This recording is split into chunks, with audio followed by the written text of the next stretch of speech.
राम।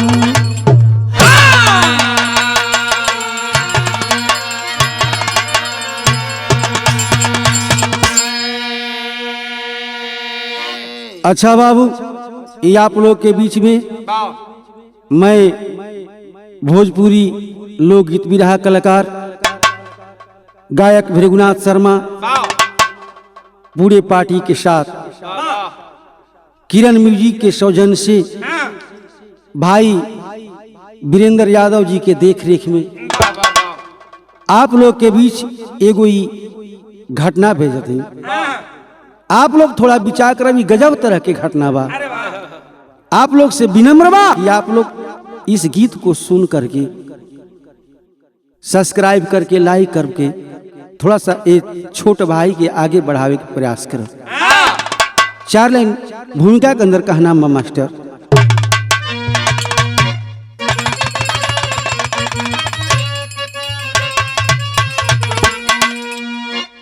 कि नारी के आंचल में ममता का सागर, कि गागरी में अमृति पिलाती है नारी। नारी के दिल में प्रबल होती इच्छा, शिक्षा की ज्योति जलाती है नारी। पति के सेवा में समर्पित होती, सफल सृष्टिकर्ता कहती है नारी। नारी के दामन में पलता जमाना, नयन नीर पावन बहाती है नारी।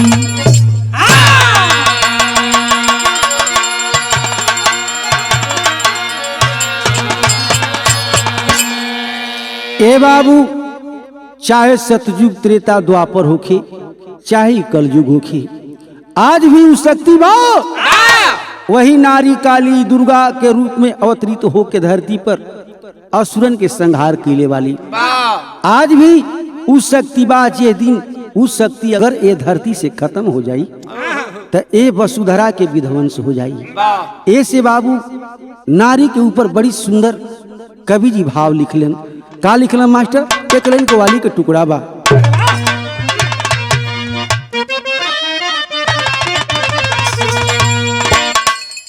कि ये जान मन हसीना, आए जान मन हसीना, नजरे जरा मिलाना।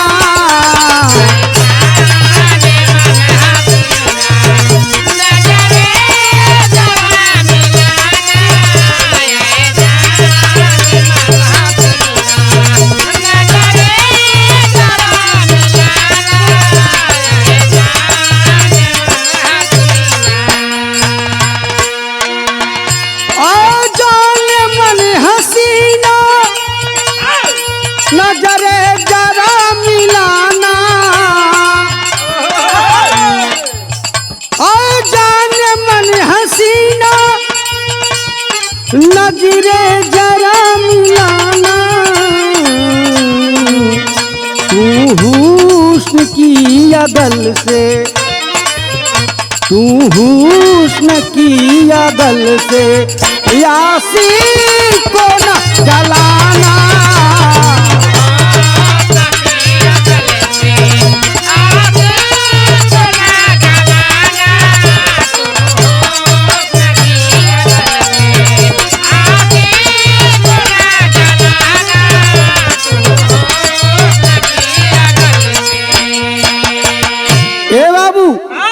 कव्वाली का टुकड़ा रहा, लेकिन लिखला कवि जी बड़ी सुहर भाव। का लिखला मास्टर? कि जिस दिल में दया न होती, जिस दिल में दया न होती, इंसान न कहाला।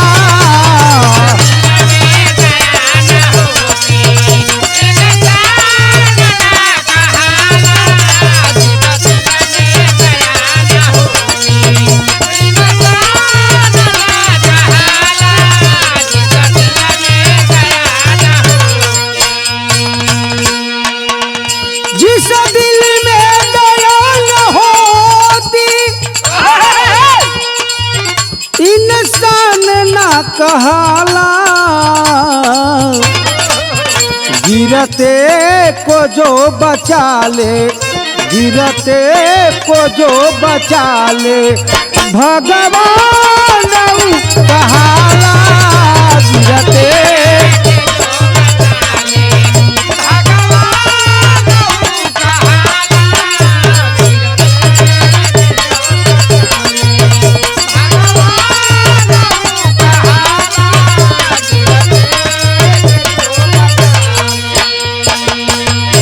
यही से कहानी के शुरुआत बा जीतन बाबू। तो नज्म के लाइन बा,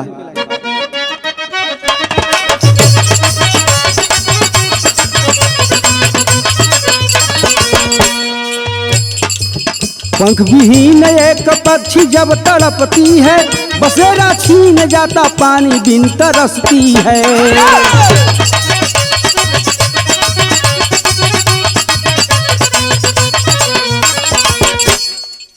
कानपुर शहर में एक विधवा की कहानी है, मानपुर 16 मील की निशानी है।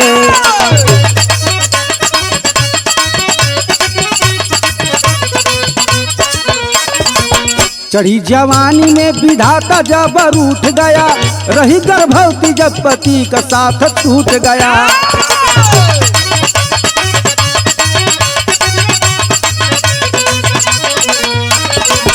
बुढ़िया माई के लिए चुनमुन एक सहारा था, कुल का दीपक रहा आंखों का सितारा था।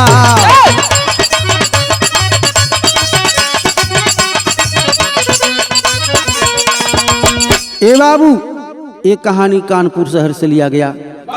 कानपुर शहर में 16 एक मील बा, वही मील के निशानी बा।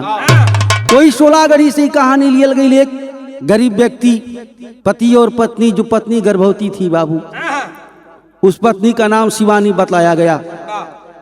कुछ ही दिन बाद वो गर्भवती अवस्था में पति जो है पत्नी को इस दुनिया में अकेले छोड़ करके चले जाते हैं।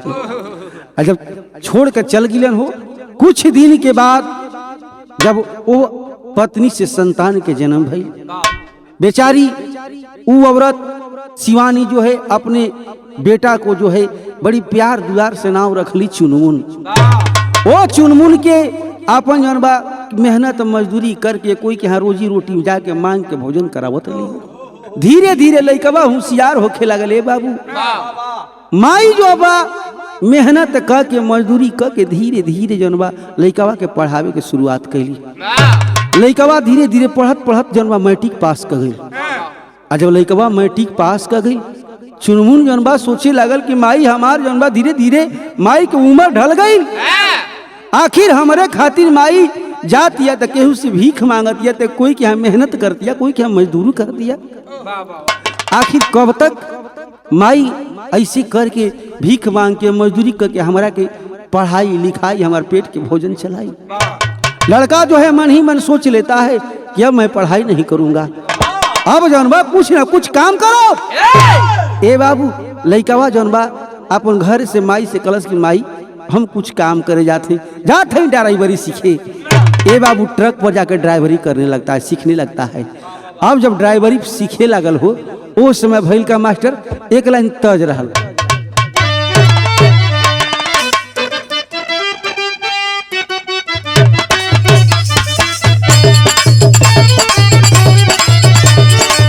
गजब का रूप तो हर गजब सूरतिया तू पवलू न हो।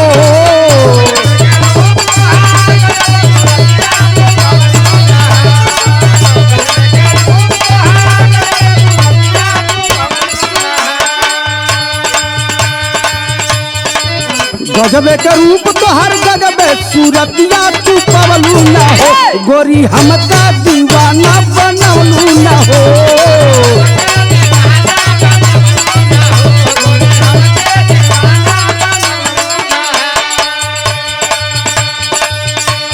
धीरे धीरे घरवा में घेरल गरीब के बदरिया न हो।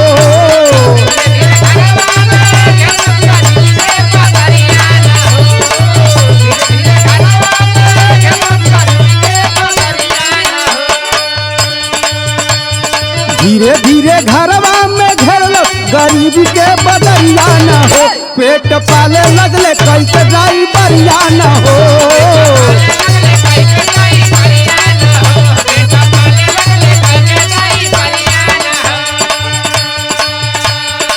ए बाबू वो चुनमुन लड़का जो है ट्रक पर जा करके बाबू हेल्फरी करना शुरू किया, चलाने का काम शुरू कर दिया, चलाना सीख गया।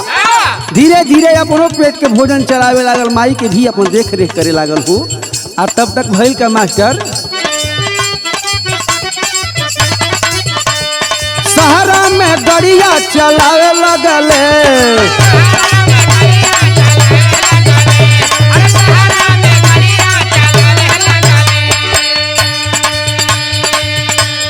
माई के सपना पूरावे लगले।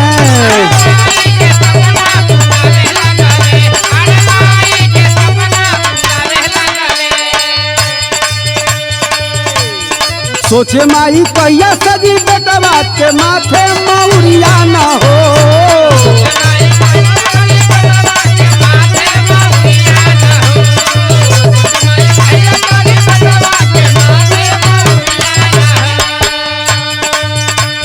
सोचे माई कहिया सजी बेटवा के माथे मौरिया न हो।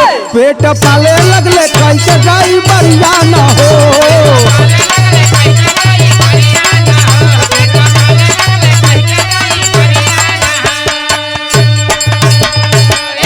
ए बाबू अब धीरे धीरे जो है वो चुनमुन ट्रक चलाना सीख जाता है। और जब ट्रक चलावे सीख गिल हो, एगो बहुत बढ़िया गाड़ी मालिक मिल गिलन। ट्रक के मालिक मिलन, चुनमुन के ड्राइवरी के देख करके कहलन कि बेटा आइले तू गाड़ी चलाओ। अब जौन बा वो चुनमुन जौन बा ट्रक लेके लागल चलावे। ए बाबू रोज गाड़ी लेके जाए आवे, माल पहुंचावे, ओवरलोड गाड़ी हर जगह जाए आवे लागल। एक दिन भइल का ए बाबू की रेलवे क्रॉसिंग पार करत रही, पार करत बा ए बाबू रेलवे क्रॉसिंग, तब तक एकाएक मालगाड़ी आ जाता है। मालगाड़ी के चपेट में चुनमुन के ट्रक आ गई हो। ए बाबू जैसे ही मालगाड़ी से ट्रक टकराइल बा हो, एकदम ट्रकवा चूर चूर हो गई। चुनमुन जो है उसी ट्रक में दब जाता है। ए बाबू अगल बगल के लोग किसी तरह आ करके ट्रक से निकाल करके चुनमुन को हॉस्पिटल में पहुंचाते हैं। यहर माई जौन वाली सुनली कि हमार बचवा चुनमुन के धाका लागल बा। ए बाबू रोवत बिलखत पहुंचली डॉक्टरी में हो।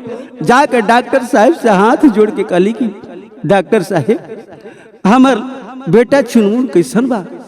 ए बाबू डॉक्टर साहब कहलन कि तो आपका माँ आपका बेटा चुनमुन अच्छा है, कोई दिक्कत नहीं है, अगर भगवान चाहा तो थोड़े ही देर में उसको होश आ जाएगा। ए बाबू जैसे ही जौन बा कुछ देर के बाद होश आइल हो, शरीरिया तो मान लो धीरे धीरे सुधरे लायक बा, लेकिन भैल का कि दोनों अखिए के सुर हो गई। उसका आँख के रोशनी चला जाता है। बाबू लइकवा रो के कहे डॉक्टर साहब हमारा दोनों अखिया से नहीं खेल लौका डॉक्टर साहब। ए बाबू मतारी शिवानी छपटाने लगती है, जाती है डॉक्टर साहब के पास, कहती है कि डॉक्टर साहब हमारे बेटा के अखिया के का हो गई। डॉक्टर साहब कहल कि ऐसन बा मतारी की ये एक्सीडेंट में बहुत जो है कड़ा घाव लग गया है इसकी आंख के ऊपर, इसका आंख जो समाप्त हो गया है, अब जो है इसका आंख नहीं वापस आ सकता। ए बाबू जब इतनी बात कहलन हो, धीरे धीरे जौन बा हॉस्पिटल से जब लड़का के इलाज खत्म भई, माई हाथ धरा के घरे ले गई। आ घरे ले गई फिर वही तरीका से जौन बा भीख मांग के भोजन करावत वाली, अपन जीवन के पार लगावत वाली हो। तब तक वो चुनमुन के मामा शिवानी के भाई शिवचरण देखलन कि हमार बहनिया बड़ी कष्ट में बिया, भगिनवा के तो दोनों आंख चलिए गई। अब जौन बा जा करके एक किनारे शिवानी बैठ के रोवत अली, एक किनारे जा करके शिवचरण एक ठे बात कहलन। का कहलन भैया, एक लाइन तर्जबा।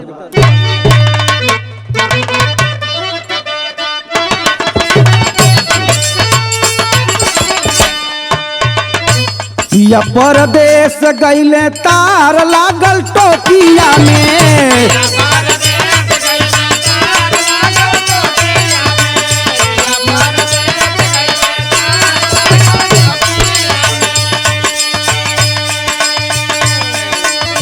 सोचे शिव चरण दुखवा हार दीही बहिन के।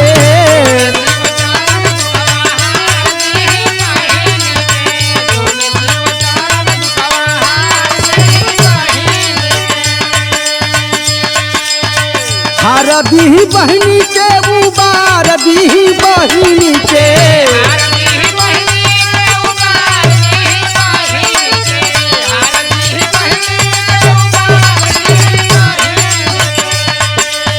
सोचे शिव चरण दुखवा हार दी बहन के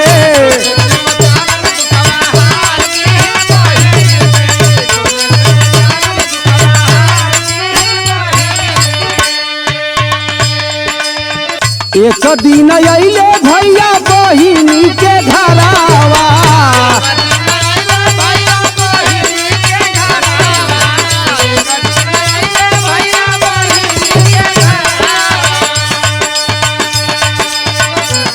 पैरवा पकड़ रोवे बहिनी तुम्हारावा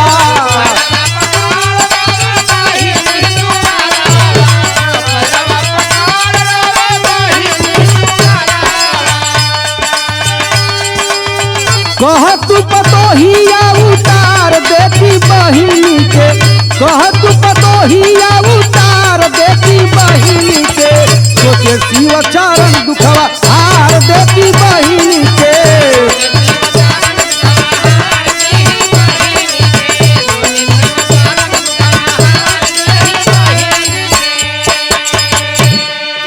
ए बाबू शिव चरण अइलन अपने बहन के पास। वो बहनिया देख के आंख में आंसू भरल बा, हो जाके अपने भाई के पैरवा धर के रोवत है, अपन दुख लगली गावे। ए बाबू शिव चरण के बर्दाश्त नहीं किए, अपने बहनिया से हाथ जोड़ के शिव चरण कहलन कि बहिनी अब तोर कष्ट हमारा देखल नहीं जा, एगो काम कर, अगर तो सलाह होखे तो एगो लड़की देख ले बानी तोरा चुनमुन के खातिर, एगो तू काम करके अपने चुनमुन के शादी कर दे। अगर तोरा घर में पतो आ जाइए एगो बेकत घरवा में आ जी तो घर में 2 रोटी खाना पीना शुद्ध से बना के देवे लगी। ए बाबू जब ये तनी बतिया कहलन हो, वो बेचारी अबला जो है किस्मत की मारी हुई, जिसका जो है जवानी में ही पति साथ छोड़ के चल देता है बाबू। और जैसे लड़का होनहार भाई काम करे लायक, उसी लड़का दुनुआ के शुरू हो गई। लगली कहे कि भैया आखिर के अनहरा के जौन बा अपन लड़की दी कि अपना लड़की के अपन जीवन भाटी है आन्हर के संगे बियाह करके। शिव चरण कहलन कि बहन तू एकर चिंता मत कर, बतावत का मास्टर भैया।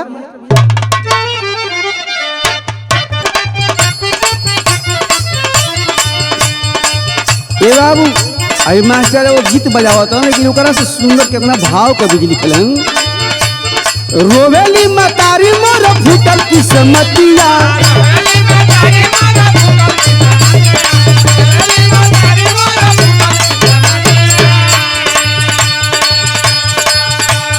भाई शिव चरण से बतावे लगी बतिया,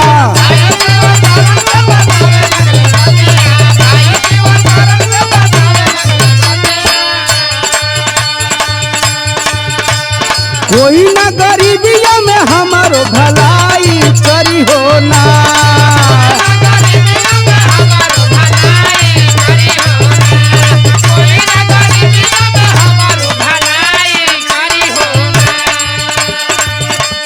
कोई ना गरीबिया में हमारो भलाई करी हो ना। ए भैया हो के यही अनहरा से सगाई करी हो ना,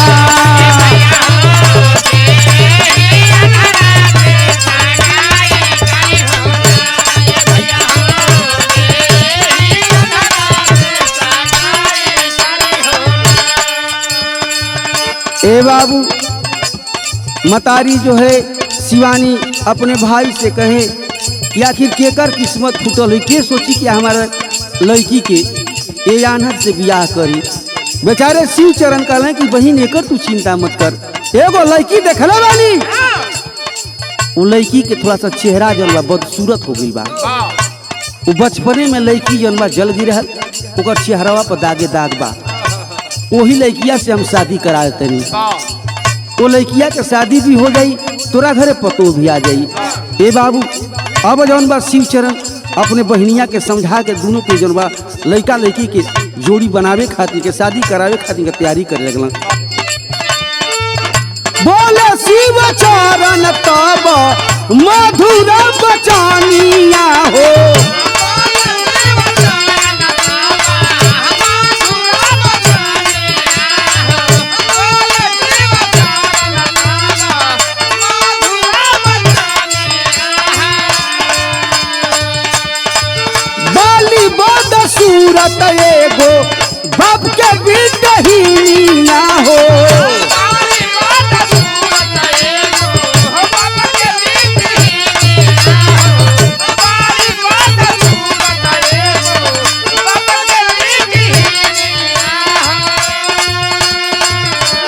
कोई नहीं मोरे घर बेटी के विदाई करी हो ना।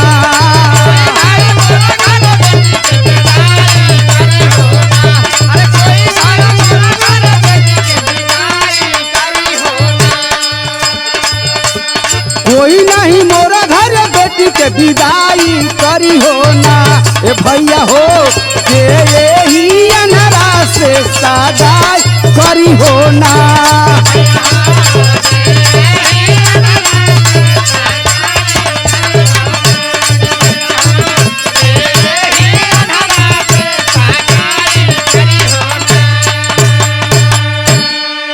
ए बाबू ए हर शिव चरण दोनों तरफ से जा करके रिश्ता के बतिया करके एकदम सगाई करावे खातिर के तैयारी कर दिलन हो। जब तैयारी किलन तब भइल का मास्टर टेरी के लाइन बा। अरे सगाई कई के अइली दुल्हन, अरे सगाई करके अइली दुल्हन तो कुल के लाज बचौलू खुशी में झूमे भाई। अरे हो भाई, अरे हो भाई। नहीं तो चैन नहीं, नहीं तो चैन नहीं, फिर किया तुझको पछताना है। आ करके पर्ची बनवा लो जिसको आंख बनवाना है। मारा मोतिया बिंद हो चाहे जिसका लेंस लगवाना है। नेत्रदान भी करने वाले 5 मार्च को आना है। ए बाबू यह तो शादी हो गई, चुनमुनवा का शादी हो गई, घर में दुल्हन आ गई। बाबू आ जब दुल्हन आईली सुहाग रात मनावे के व्यवस्था देहल गई। चुनमुनवा अपना सुहाग रात मनावे खातिर सेज पर पहुंचल बाबू। तो सेज पर बैठ के आए कदम जौन बापू का फाड़ के भोकर भोकर के चुनमुनवा रोवे लगा। दुल्हनिया कलश की ए जी आखिर रउआ काहे रोवा तनी? हम जौन बा अपना बाबू माई के घर छोड़ के आइल बनी। एक तो अपना किस्मत के दोस्त कि हम रउआ जैसन जौन बा दोनों आँख के सुर के पति पौने तो रोवे के तो हमारा चाहिए कि हमारी किस्मत फूटल बा। आप काहे रोवतनी? ए बाबू वो समय जौन बा वो चुनमुनवा कलश की ना हम एक खाते नहीं खीरोवत कि जौन बा हमार तोहरा से शादी हो गई या किस्मत फूटल बा। हम एक खातिर रोवतनी कि हम दोनों आँख से अपना पत्नी की चेहरा ना देख सकी। ए बाबू जब इतनी बात कलश, लेकिन वो दुल्हन जो समझा लेती है, समझा बुझा करके धीरे धीरे दिन कटे लागल। तब तक जौन बा आजकल देखते हैं कि घरे घरे गाँव गाँव लोग आँख बनवावे को प्रचार कर चलते हैं। एक टेम्पू पर माइक बांध करके प्रचार करने के लिए लोग आ जाते हैं कि जिसको भी आँख बनवाना हो, चाहे वो माड़ा हो, मोतिया बिंद हो या लेंस लगवाना हो या नेत्रदान भी करे को होके, तो वो 5 मार्च के हॉस्पिटल पर फलाने जगह पर चलाई। ए बाबू सारा लोग जौन बा प्रचार करत बा। जाके दुल्हनिया सुनलस तो तड़े दे गई गड़िया के पास में। कल की सरकार ये बताई कि आखिर नंबर कहाँ से लगी। चटे दे जौन बा पर्ची दिलन, पर्ची देख के नंबर लगौलन हो। कहलन कि 5 मार्च के तू चली है। अपना पति के ले करके पहुंच जाती है वहाँ जहाँ की हॉस्पिटल में डॉक्टर जो है आंख देख रहे हैं। बाबू एक लंबी कतार लगल बा, वही कतार में लगल भैया धीरे धीरे चलत चलत नंबर जैसे ही आई जा करके दुल्हन जो है डॉक्टर साहब के पाँव को पकड़ लेती है। कहती है कि डॉक्टर साहब ये हमार पति है, हम इनकर पत्नी है। एगो रउआ से निवेदन बा कि हमारा पति के दोनों आँख रउआ दे दी। डॉक्टर कहलन कि देखो बेटी, अगर जो है आँख में माड़ा होता, मोतिया बिंद होता है, किसी तरह का खराबी होता तो हम बना लेते, लेकिन यहाँ तक आँख देने की बात है, अगर कोई नेत्रदान नहीं करता है तो ये बताओ कि हम आँख कहाँ से देंगे। दुल्हनिया कलश की सरकार एगो काम करी, तब एगो हमारा अखिया निकाल के इनका अखिया में लगा दी, आ एगो हमारा में छोड़ दी। फिर कलश की ना सरकार ऐसा काम मत करी, तो यो हो सकेला कि समाज जौन बताना मारे लगी कि दोनों बेकती काना हवसन सरवा। एगो काम करी डॉक्टर साहब की दोनों हमारा अखिया निकाल के हमारे पति के डाल दी। जब पति का डाल दे तो हमारे पति जब आँख से देखे लगी तो हमारे के सेवा टहल करके हमारी जिंदगी खेलती है। ये बाबू डॉक्टर साहब कहने के ऐसा है, तू पहले सोच ले कि अगर तुम्हारा आँख निकाल करके दे देते हैं तो जो तुम्हारा इस समय पति का हाल है यही हाल तुम्हारा हो जाएगा। गलत सरकार, इनके हम पति नयापन भगवान मानत हैं, हमार आँख निकाल के इनका दोनों लगा दी। ए बाबू वो समय दोनों अखिया निकाल के चुनमुनवा का डॉक्टर साहब लगा दिलन हो। ऑपरेशन कर दिला, दोनों बेड पर पड़े हुए हैं। वो समय भइल का मास्टर एक लाइन बड़ी पुरान तर्ज रहा।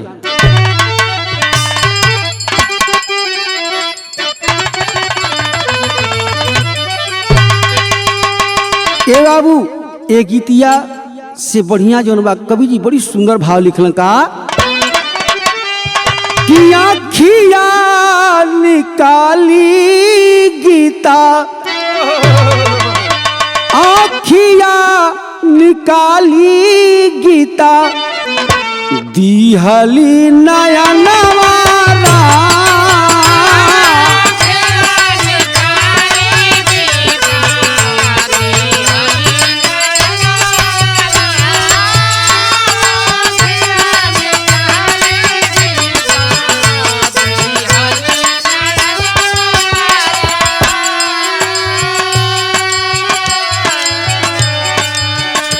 आखिया निकाल गीता, दिहली नया नवारा।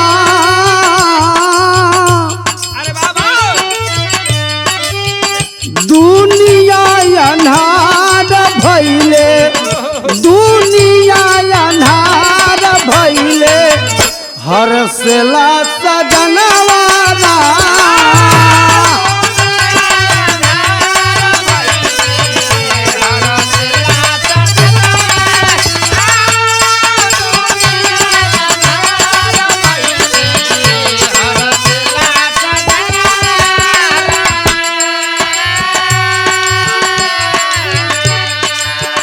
मलहम पट्टी हो खेला गल दूनों के गवाइया।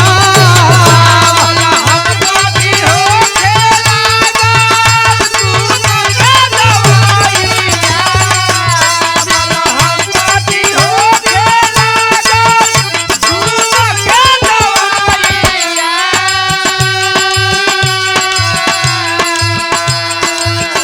ठीक भइल चुनमुन खोजे कहाँ बालू गाइया।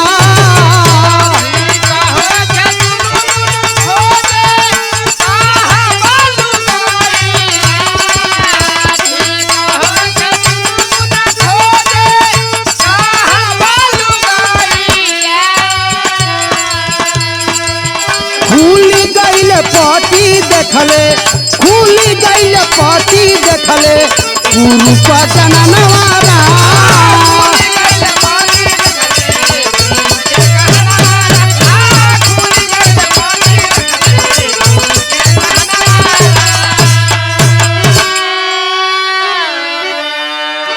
ए बाबू इस बेचारी अबला का जो है पत्नी का आंख निकल करके पति में लग गया बाबू। दोनों का दवा बिरो हो गया। जैसे जो है आंख का पट्टी खुलता है, आंख के पट्टी खुलल हो, दुल्हनिया के तो जिंदगी अनहारे हो गई, सारा दुनिया अनहार वो करे खातिर। लेकिन चिनुनवा के आंख के जैसे ही पट्टी खुलल हो तो सारा दुनिया तब करे के लोकी लगल। आँखिया के रोशनी आवते है बाबू लागल घूम के खोजे कि आखिर हमार दुल्हनिया कहाँ बिया, जौन की हमरा के आँख डालो।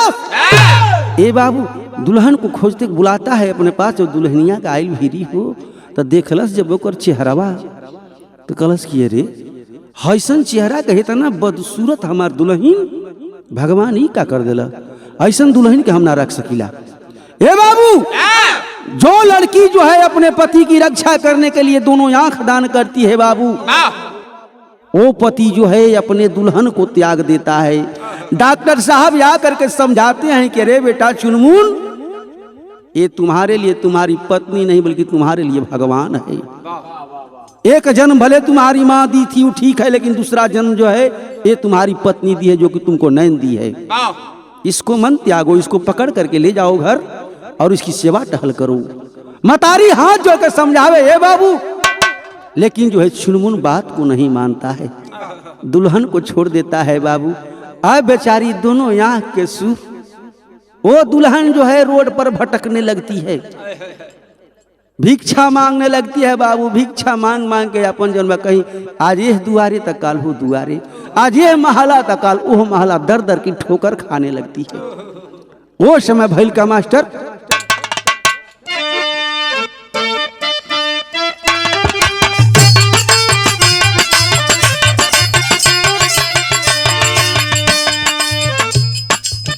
भिखिया मांगेली गीता गाँव वा जवारा वायर गाँव वा जवारा हो दे द बाबू मुहवा के आहारन हो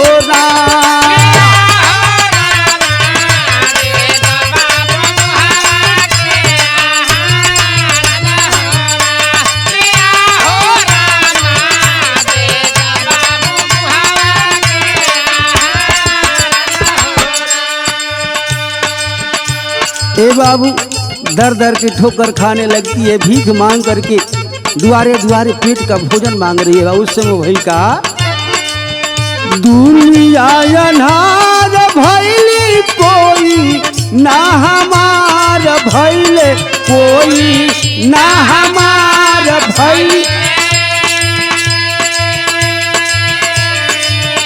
नैना भी न भैली बेकारन होना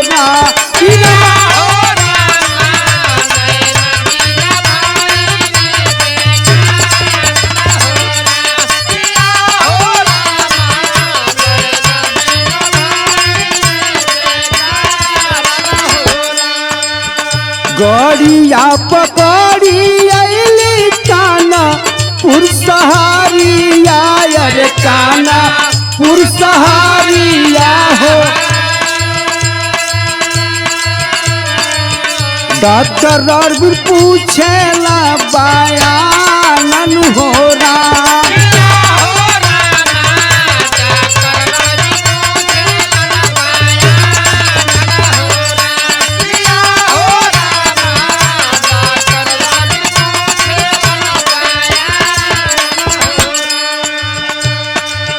बहिया पकड़ी लेके अली डाकतारिया अरे अली डाकतारिया हो बेटी मन के कईले उपचार हो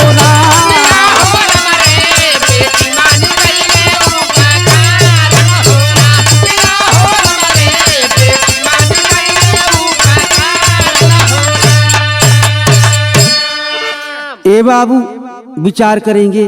वो जो है बेचारी अंधे रूप में वो लड़की जो है अबला जो है भीख मांगते मांगते स्टेशन चली आती है। स्टेशन पर आकर ट्रेन धैला से बाबू आ गई कानपुर शहर में। कानपुर शहर में उतर के ए बाबू जा करके दरी दरी अपन दुआरे दुआरे भीख मांगत बिया हो अपन भोजन चलावत या। तब तक एकाएक जो है वही डॉक्टर साहब की इस लड़की का आंख निकाल करके उस चुनमुन में लगाए थे। एकाएक निगाह पड़ जाता है बाबू। निगाह जैसे ही पड़ल हो वो लड़किया के चिन्ह गिलन, वो दुल्हन को चिन्ह जाते हैं बाबू। डॉक्टर साहब अपन गाड़ी रोक देलन, आ करके कहलन कि रे तू जो है यहाँ तक आ गई तो एक काम करो तू मेरे साथ मेरे घर चलो। ए बाबू ओकरा के अपन बेटी मान के डॉक्टर साहब के यहाँ कोई नहीं खे बाबू, न पत्नी न बेटा बेटी। डॉक्टर साहब अकेला एक फ्लैट में रहते थे बाबू। ले करके जाते हैं अपने घर पर उस अबला को अपने पास रख करके बाबू पहले तो जो है दोनों आँख जो है उस लड़की को लगवाए। दोनों आँख लगवा के पूरे चेहरा के प्लास्टिक सर्जरी करौलन हो। सर्जरी करौला के बाद में ये बाबू एकदम फर्स्ट क्लास के एकदम शहर में रहे लागल लड़की एकदम उसका शरीर का पहिरन पोशाक सब बदल जाता है। एकदम जीन्स पैंट साथे साथे पहन के डॉक्टर साथे घूमे लागल। वो समय देखा अब जौन बा यहाँ के कहानी यही जे छोटा यार चुनमुनवा के हाल देखा। अब चुनमुनवा के ई स्थिति भइल कि अब जौन बा केहरो से कुछो 2 रुपया कमा के आवे तो आके घरे जौन बा भोजन बनावे के पड़े। भोजन बनावे में कबो कांचे हो जाता कबो पकले मिले कबो हाथ जरे।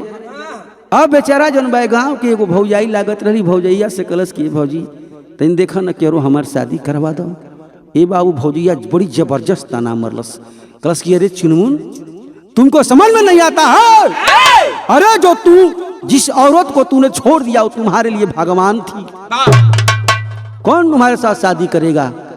जो कि तुम्हारा आंख जो है खत्म हो चुका था, तुम अंधा हो चुके थे, अपना आंख दे करके तुमको जीवन दान दिया, वैसी अबला को तू छोड़ दिया और कहता है कि शादी करा दो।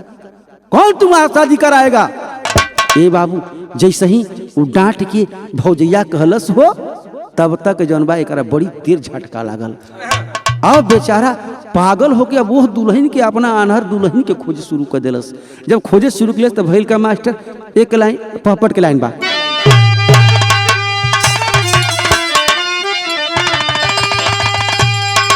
अरे लागल छोट हृदय सगर छीटा गीता कहवा बा, अरे लागल छोट हृदय सगर छीटा गीता कहवा बा, अदर दर खोजे रघुबर जैसे सीता गीता कहवा बा।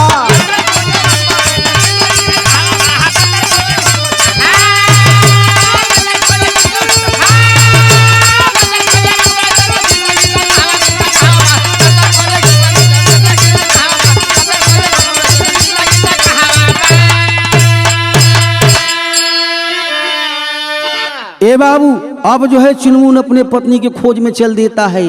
कहाँ कहाँ पहुंचल खोजे, काशी मथुरा वृंदावन में खोज के गईले हारी हो, कानपुर में आके खोजे लगल डाक कटारी हो, खोजते खोजते 2 बरस दिन बीता गीता कहवा बा, डॉक्टर रणवीर संगे अमृता गीता कहवा बा।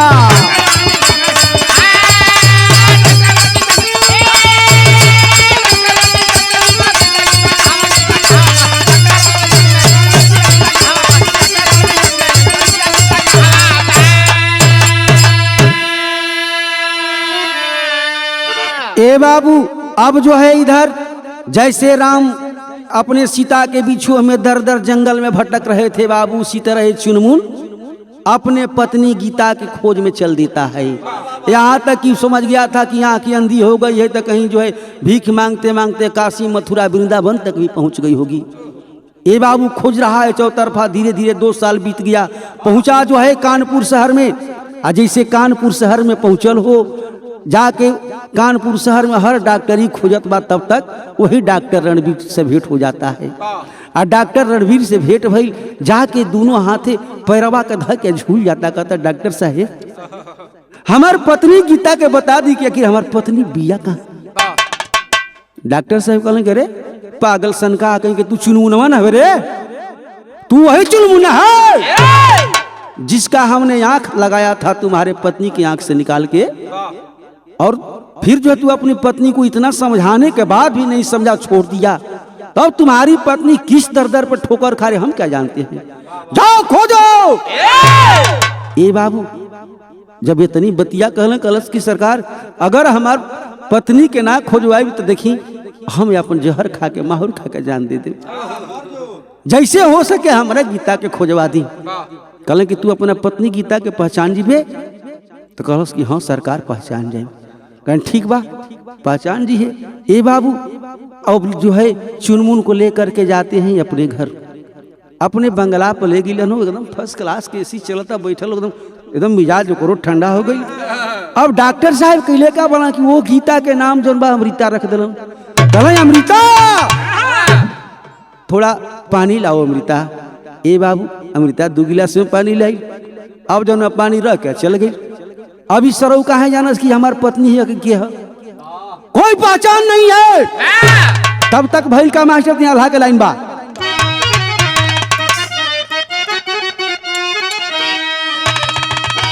कि समय से पहले कबो मिले नाही फलवा बाबू,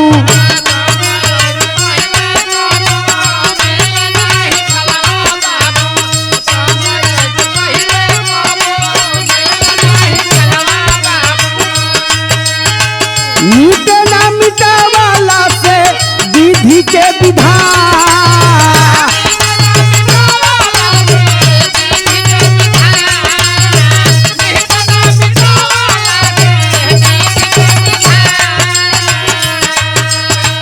डॉक्टर रणवीर देखले चुनमुन के हलतिया पंचो,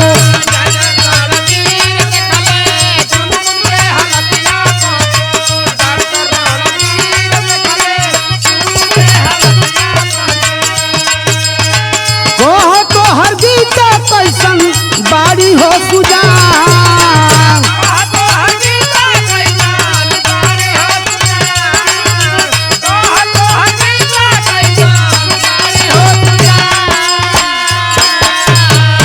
ए बाबू अब जो है ये अपनी पत्नी को नहीं पहचानता है। डॉक्टर साहब कहें कि अच्छा ये बताओ तुम्हारा पत्नी कहाँ खोजी, हम किस जगह पे खोजे? जब तुम्हारे अंदर क्षमता नहीं है कि अपनी पत्नी को पहचान सके, जबकि ये तुम्हारे अंदर जो आंख है ये तुम्हारी पत्नी का है। और आंख जब खुला तो तू अपनी पत्नी का शकल तो देखा था, शरीर तो देखा था, तो कम से कम तुमको अपनी पत्नी को पहचानना चाहिए। ए बाबू तब वो जौन बा बेचारा इस संकोच बस एकदम अंदर से घबराइल बा, हाथ जोड़ के एक बात कहे, सरकार डॉक्टर साहब जैसे हो सके हमारा पत्नी के खोजवा दी। तब तक भैल का मास्टर सदर लगा था।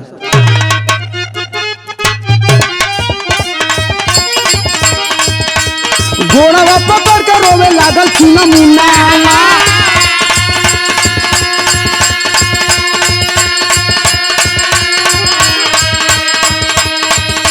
हमरे खातिर डॉक्टर बाबू तू ही भगवान।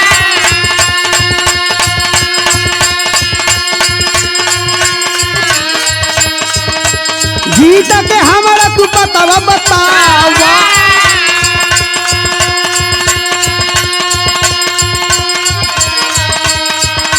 नहीं तो जहर खाके तेजब परा।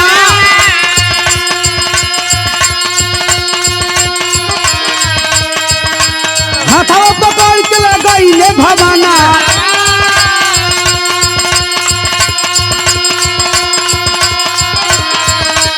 कहले अमृता तो नीलाव जलपा।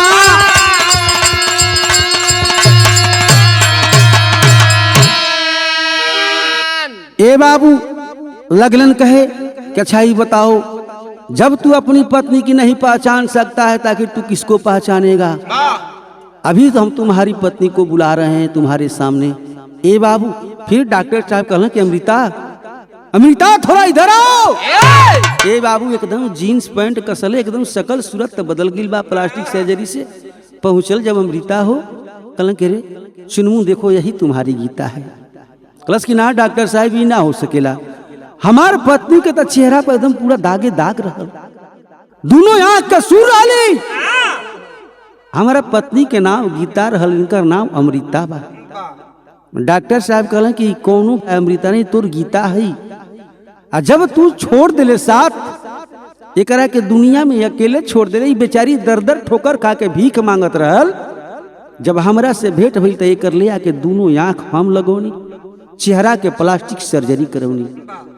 तब जो है वही जो है गीता का नाम जो है हमने अमृता बना दिया। देखो हम तुम्हारी गीता को देंगे, एक ही शर्त पर देंगे कि मेरे घर में रहने वाला कोई वारिस नहीं है, मेरे पास आलीशान धन पड़ा हुआ है, इसका कोई देखरेख करने वाला नहीं है। तुमको एक काम करना पड़ेगा कि तुम पति पत्नी दोनों साथ इसी बंगले में रह करके हर कार्यभार को संभालते हुए हमारी जीवन को पार लगाना पड़ेगा। हाथ जोड़ के चिनुनवा कहलस कि डॉक्टर साहब रुआ वास्तव में भगवान के स्वरूप बानी। ए बाबू शरण में गिर जाता है, अपने गीता के साथ जन अपन जिंदगी बितावे लागल हो। अपने पत्नी को नहीं पहचान रहा था, यही से बतावल गई कि आपन आंख हो के अपने के न पहचाने अखिया। यही से गीत के शीर्षक रखल गई बिलखता आंसू। यही से कहानी के लास्ट मास्टर अंतिम लाइन रहल कि गुरु बिहारी राम रतन मुसई का भिंगे तकाजा, शोभनाथ मानधाता हीरा के समय बना दे राजा।